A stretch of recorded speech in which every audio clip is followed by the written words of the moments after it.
I don't know. I don't know. I just can't. I really cannot imagine getting married later on in life and just being so stuck in my own personal self.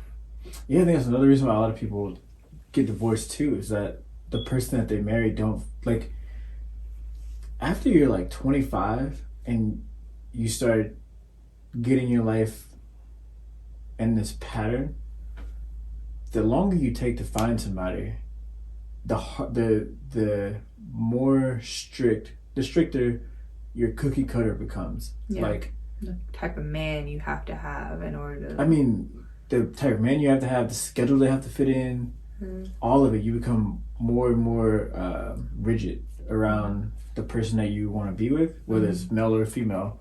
So, like, let's say you become a bodybuilder, just randomly at 26 years old, you're like, I'm going to be a bodybuilder.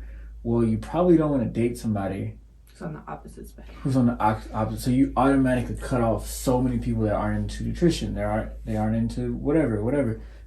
You can't date someone that wants to run multiple businesses because you guys are going to be always split. Well, at least if you run by our principle. Yeah, and you have value. You know what I'm saying? Like, I think the longer you take to find somebody, the harder it's going to be.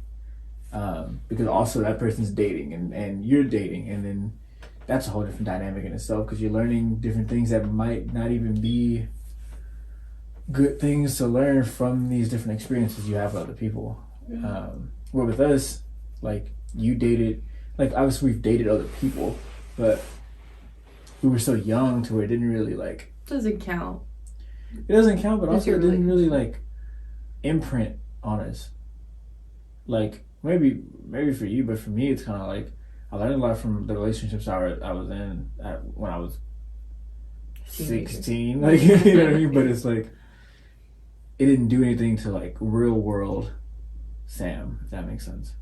Yeah. Like, now that, like, once I started working and once I was, like, out of my mom's house, I guess, well, I kind of jumped from there to you, but, like, you were kind of like the first real relationship. For you? Yeah. I don't relate to that, but mine is a one-off case scenario. Yeah. I mean, I guess yes, me and every other girl who was 16 and pregnant. Yeah. Yeah. I mean, I think there's a lot of benefit into having a relationship early on, married early on, children early on. I mean, we're also younger. We're able to play with our kids. We're able to be active with our kids. We're not tired. We're actually able to have kids.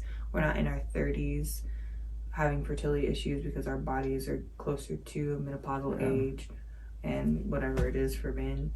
Yeah. The harder it is, been more of a struggle being 21 and having great finances and already having, a kid or two. But I mean, neither of those things, I don't know. But I'd rather that, I mean, honestly, because, and I mean, we can go down this topic if you want, but so many people place, we were kind of talking about this earlier actually, so many people place finances above everything else. Like, I was going to say kids, but honestly everything, like their marriage, which is kind of what we talked about in the beginning. The reason why we can spend so much time together is because of the way we built our life. Well, if we built our life around finances, we did it all wrong.